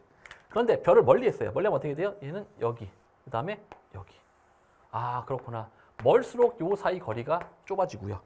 가까울수록 어떻게 돼요? 훨씬 더 요 사이 거리가 멀어지는 건 당연한 얘기지, 그치? 이거랑 보게 되면 이건 되게 많이 가리지, 그치? 근데 얘는 좀밖에 안 가리잖아. 뻔하죠, 그치? 자, 그래서 얘를 팔을 폈을 때는 멀리 가는 거야, 멀리. 아까 빨간색처럼. 그래서 눈금차가 2였는데요. 팔을 굽혔을 때는 가깝죠. 가까울 때는 어때? 얘가 눈금차가 2였다면 여기 있는 노란색은 눈금차가 얼마일까요? 그렇죠. 2보다 얼마인지 모르겠지만 2보다 크단 말이야. 훨씬 더 길잖아. 그래서 얘는 2보다 큰 값이 되겠다라는 거야. 그래서 멀 때는 시차가 작고요. 시차가 크다는 얘기야. 시차가 뭐였어? 시차 각이었죠. 그렇죠? 요 각, 요 시차. 각이잖아. 그래서 팔을 폈을 때는 멀리 쓴 시차가 작다가 되는 거고요. 팔을 굽혔을 때는 시차가 크다가 되는 거죠. 각이 시차니까. 이해됐지? 오케이. 자, 그러면 이제 알았어요. 오케이. 그러면 밑에 있는 거 고르면 되겠죠. 기억은 3개월이다. 3개월 아니었죠. 몇 개월이라고? 6개월 차이였죠. 그래서 틀렸고요. 자, 니은은 이보다 크다. 아까 이보다 크다. 됐네요. 연주 시차는 별까지의 거리가 멀어질수록 커진다. 아니었지, 그치? 별까지의 거리는 아까 얘기했듯이, 그치? 연시차가 즉 벌이 멀수록 연시차가 작아져. 멀수록 작아진단 말이야. 그래서 반비례 관계야. 거리와 연주 시차 혹은 시차는요. 반비례 관계이기 때문에 이걸 가지고 나중에 는으로 만든 다음에 파색이라는 단위를 새로 만들었잖아. 생각나죠, 그죠? 그래. 자, 그래서 멀수록 커지는 게 아니라 작아진다가 되는 거지. 그래서 틀렸습니다. 되셨죠? 답은 뭐야? 니은이 맞겠다. 이렇게 풀 수가 있습니다. 자, 이게 몇 번이었어요? 23번 문제였고요. 이제 두 문제 남았네요. 24, 25번. 24번 문제. 얘는 사실 우리가 통합과학에서 완벽하게 딱 적용되지는 않거든요. 근데 통합과학 할 때 여러분들이 반응에 대해서 배워요. 그 반응을 좀 잘 이해하기 위해서 알아야 되는 내용이기도 해요. 그래서 이건 삼각형을 쓸게요. 자, 그림은 마그네슘과 구리가 각각 산소와 결합하여 산화 마그네슘과 구리가 생성될 때 금속의 질량에 따른 생성물의 질량을 나타내는 것이다. 자, 마그네슘, 구리가 각각 생성물의 질량이 5였어요. 그럼 산화 마그네슘 써볼게요. 산화 마그네슘 MgO고요. 그 다음에 CO를 써보겠습니다. 여기서 마그네슘 같은 경우에는 금속이 3이었어. 오, 얘가 3이야. 근데 전체 질량이 얼마래? 5래요. 생성물이 전체 질량이니까. 이게 총 합이 얼마가 돼야 되는 거야? 여기가 5가 돼야 되는 거야. 그러면 산소만의 질량이 얼마야? 2가 되겠구나 라고 판단할 수 있는 거고요. 그다음에 구리는요. 금속의 질량이 4야. 4인데 총 생성물의 질량, 즉 산화 구리가 얼마래요? 5래요. 이것이 5가 나와요. 더한 게. 밑자리 얼마 들어가면 돼? 1이 들어가면 되는구나. 그래서 얘는요. 질량비가 3대 2의 비율을 만들어주는 거고 얘는 4대 1의 비율을 만들어주는 거예요. 이거 배웠었지, 그지? 중학교 1학년 때. 이거 너무 헷갈렸단 말이에요, 여러분들이. 자, 어쨌든 옳은 것을 골라보세요. 산화 마그네슘을 구성하는 원소의 질량비는 일정하다. 산화 마그네슘은 언제나 3대 2의 질량비. 얘가 6g 있으면요. 얘는 4g 있어서 얘가 10g 만들어지는 거지. 그지? 그래서 3대 2대 5 이렇게 했단 말이야. 맞아요? 자, 마그네슘이 3, 산소가 2 이렇게. 자, 그래서 질량비는 언제나 일정합니다. 이걸 자, 우리 그래서 이걸 질량비 일정 성분비의 법칙이라고 배웠었죠. 일정 성분비의 법칙. 자, 그다음에 니은 산화구리 2는 25g에 들어있는 구리의 질량은 20이다라고 되어 있어요. 자, 얘가 지금 뭐였어? 산화구리 질량이 되는 거지. 그러니까 정확히 쓰게 되면 이렇게 되는 거죠. CU가 가고 5가 있어요. 그럼 CU가 되는 거지, 그렇지? 여기서 CU가 4이고 얘가 1이면 얘가 5가 된다는 얘기 아니니? 근데 현재 얘가 얼마 있대요? 산화구리 25g. 여기 25g 있대. 25g이. 비율은 4대 1대 5인데. 그럼 여기 얼마냐 이거야? 5, 25니까 4, 5, 20이겠지 뭘. 비율대로 그대로 가야 되는 거니까. 아, 그래서 20g이 맞구나. 그래서 동그라미가 되겠고요. 자, 같은 질량의 산소와 결합하는 금속의 질량은 구리가 마그네슘보다 크다라고 되어 있는데 얘는 몇 대 몇이었어요? 자, 해볼게요. 자, 금속 대 산소야, 비율이야. 산소는 마그네슘 같은 경우에 산화 마그네슘이 3대 2였죠. 그렇죠? 근데 구리는요. 4대 1이지. 얘를 똑같이 산소를 똑같이 맞춰 볼게요. 4대 1은 같은 식으로 뭐라고 쓸 수 있어요? 8대 2라고 쓸 수 있는 거죠. 자, 얘가 2 똑같이 산소가 2일 때 마그네슘은 얼마야? 3이고요. 구리는 8이 되겠죠. 누가 더 커요? 금속이 구리가 훨씬 더 많죠. 그래서 구리가 마그네슘보다 더 크다. 아, 맞네요. 산소가 같은 질량의 산소라 얘기했기 때문에 똑같이 산소를 2로 맞추게 되면 얘가 몇 배? 그렇지. 3에서 8만큼. 얼마야 그러면? 대충 그렇지. 8분의 3인가요? 3분의 8인가? 3분의 8만큼 훨씬 더 큰, 3분의 8만큼 큰 거죠. 그죠? 자, 이런 식으로 디귿까지 구할 수 있겠다. 자, 마지막 이제 25번 문제 보겠습니다. 25번. 자, 25번은 여러분들이 3학년 2학기 때 배웠던 너무나 재밌게 배웠던 바로 유전이죠. 유전. 얘도 마찬가지로 유전도 나중에 여러분들이 진로 선택 과목에서 배울 거예요. 진로 선택 과목에서 유전을 배울 건데 중학교 때 유전은 되게 재밌고 신나거든. 근데 고등학교 유전은 안 재밌고 무지하게 어려워요. 뒤지게 어려워. 아주 나중에. 어쨌든 그래서 지금은 이제 신나게 재밌게 한번 해볼게요. 신나고 재밌게. 자, 이런 식으로 유전자가 각각 A형, B형, AP 형, O형이 있었고요. 여러분들 요건 알고 있죠, 그죠? A하고 B는요, 뭐에 대해 우성이야? O에 대해 우성이다라는 거 알고 있었죠? 이걸 뭐 복대리 유전이라 부르고요. 그러면 A하고 B는 어때? 서로 같은 거지, 그지? 얘는 우열 관계가 없어요. 그래서 A형은요, A형, B형인데 얘는 AA 아니면 A5겠지. 근데 얘가 뭐가 나왔어? O가 나왔네. 그러니까 각각 하나씩 O 하나씩 갖고 있고요. 근데 얘가 A형이 되기 때문에 얘는 A, 얘는 B가 되겠죠. O 이렇게 되네요. 얘는요.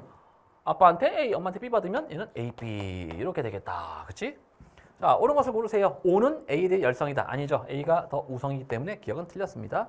자녀 1은 어머니에게서 B를 물려받았다. 그렇지. 여기에 B가 온 건 엄마가 B를 얘한테 줬기 때문에 B가 된 거죠. 맞고요. 디귿 자녀 2의 동생이 태어날 때 이 아이의 혈액형요. 아버지와 같은 형이. 아버지가 뭐였어요? A형이죠. 그렇죠? 아버지는 A형이다. A형이 나올 확률이 2분의 2다. 해볼게요. 이렇게 되게 되면 AP니까 안 돼요. 그렇죠? 이렇게 되면 되죠. 그죠? A5니까 A형 나오고요. 자, 그 다음에 이렇게 되면 어때요? OP니까 B형이니까 안 되죠. 이렇게 되면 어떻게 돼요? 안 되겠지. O형이니까. 그래서 총 하나만 가능하네요. 아빠가 A를 주고 엄마가 O를 주면 4개의 경우의 수 중에서 딱 하나만 가능하기 때문에 얘는 2분의 1이 아니라 얼마가 돼요? 아하, 4분의 1 되겠구나. A형 나올 확률은. 그래서 디귿은 틀렸습니다. 이런 식으로 간단하게 니은이 맞겠구나. 이렇게 해서 끝났습니다. 어때요? 정말 길었어. 그치? 힘들었어. 항상 이제 앞으로 이제 6월 달부터 볼 거는 뭐가 나오냐면 이제 실제 통합과학이 나와요. 이제 중학교 내용 안 나와. 여러분 6월 달에 교육청 모의고사 한번 더 볼 거거든요. 그 다음에 9월 달에 볼 거고, 그 다음에 10월 혹은 11월 달에 볼 건데, 6월 달에 볼 거는요, 여러분들이 그때 배웠던 것까지만 아마 나올 거야. 그러니까 열심히 해두시고요. 왜냐면 여러분들은 이게 수능에 나와. 이게. 그러니까 지금 이 중학교 내용은 안 나오고, 이제 수능에 이제 지금부터 배웠던 게 나온단 말이야. 근데 나중에 여러분들이 2학년 때 되게 되면 통합과학 공부를 안 해요. 그러니까 3학년 때 다시 해야 되거든? 근데 1년간의 공백을 다시 3학년 때 메꿔야 되는데 3학년 때 무지하게 바빠요, 여러분들. 할 게 너무 많기 때문에. 그래서 1학년 때 통합과학을 잘 배워둬야지만 나중에 3학년 때 고생을 안 합니다. 절대로 내봐.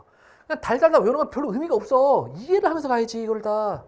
왜 맨날 외우고 앉아있어, 그걸 다, 그지? 물론 뭐, 1부는 외우셔야 돼요. 그건 뭐 맞아. 밀도가 뭔지 모르는데 어떻게 통합과학을 설명하겠니? 질량이 뭔지 모르는데 어떻게 설명하겠니? 가수가 뭔지 모르는데요?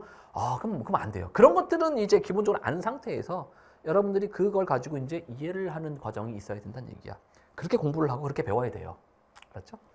자, 선생님과 같이 이제 여러분들이 해봤으니까, 이거 괜찮다. 쉽고 굉장히 빠르게 진행이 되네? 그럼 선생님 통합과학이 있으니까 통합과학 와서 열심히 들어주시면 되겠고요. 통합과학은 2개로 되어 있어요. 이론편과 문제편. 이런 식으로 나갈 거고요. 그 다음에 좀 더 이제 어렵게 하는 것도 좀 준비 중에 있어요. 하나도. 이제 막 킬러 문제 대비용 뭐 그것도 있는데, 어쨌든 거기서 모든 것 다 충분하게 대비할 수 있을 겁니다. 아셨죠? 우리는 언제 볼 거냐면요. 6월 달에 다시 볼 거예요. 여러분 지금 시험 못 봐도 돼요. 왜냐면 지금 보니까 어때? 통합과학이랑 연계된 게 많지 않죠, 별로. 그렇지? 그래요. 중학교 거는 중학교에 끝내고요. 중학교에서 기본적으로 알아야 되는 것들은 지금 이제 공부 좀 합시다. 그리고요, 앞으로가 훨씬 더 중요해요. 분명히 얘기했었지, 그지? 중요하기 때문에 이제 천천히 새로운 마음가짐, 초심을 잃지 마시고 여러분들 나 3월 달부터 지금 고1 때부터 열심히 해야지. 이 마음 잊지 마세요. 그러면 성공합니다. 아셨죠? 우리 6월 달에 6월 교육총 모의고사로 다시 보겠습니다. 그때는 한박 웃으면서 선생님 저 잘 봤는데요 라는 소리가 나왔으면 좋겠습니다. 자, 여기까지 마치고요. 여기까지 누나 굉장히 수고 많았습니다.